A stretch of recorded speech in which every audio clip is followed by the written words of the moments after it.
Le nationalisme a quelque chose de grandement paradoxal. En effet, notre culture nationale peut être à la fois un gage de notre liberté et de notre servitude. Et la version qui prédomine au Québec a malheureusement beaucoup plus à voir avec la seconde réalité qu'avec la première. D'abord, pourquoi une culture est-elle un gage de liberté?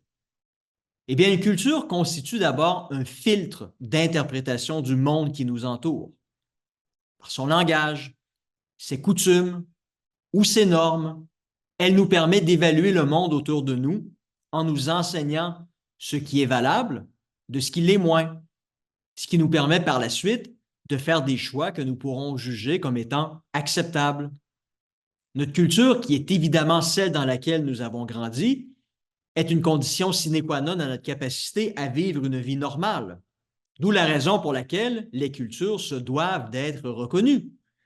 On se rend bien compte qu'un monde monoculturel serait un monde de choix limités, car il n'y aurait alors qu'un seul filtre pour interpréter et agir dans le monde. Cela serait donc un appauvrissement pour nous tous, d'où la raison pour laquelle la diversité est de mise, car cette diversité est elle-même un gage de notre liberté individuelle. Car ces autres cultures nous offrent la possibilité de voir le monde d'une autre manière et, cela peut arriver, peut aussi nous amener à réviser nos choix et notre vision de la vie.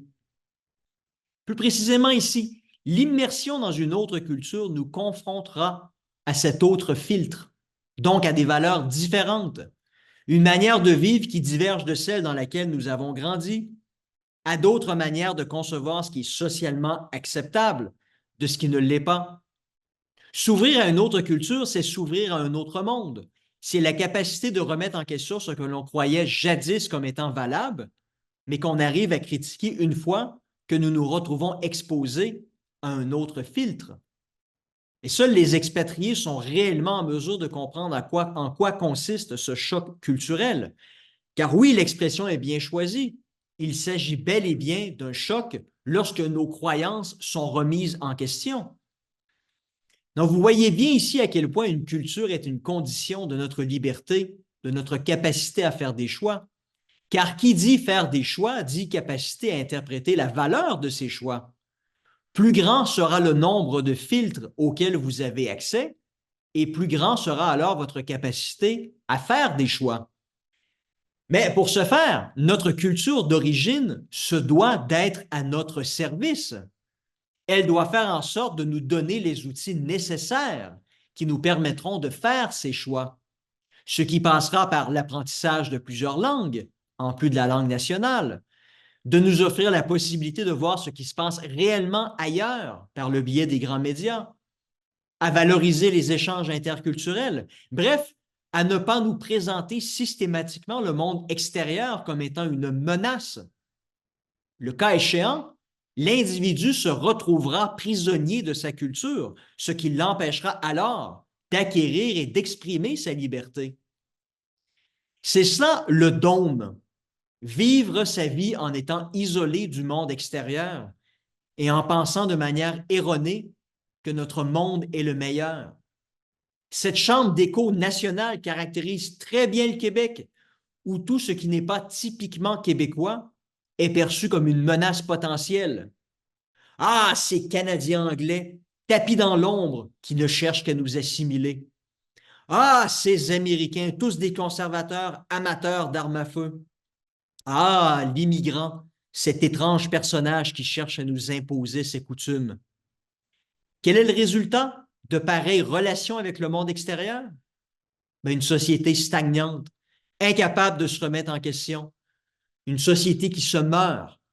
Et c'est le prix que le Québec doit payer à cause de son nationalisme. Et la connaissance des autres langues, à commencer par l'anglais, ça se limite pour une majorité de gens à Yes-No Toaster. Pour preuve, au recensement de 2011, 42,6 des Québécois se sont déclarés bilingues, mais 51,8 ont affirmé ne parler que le français. En fonction des régions, les taux de bilinguisme atteignent parfois des taux d'à peine 30.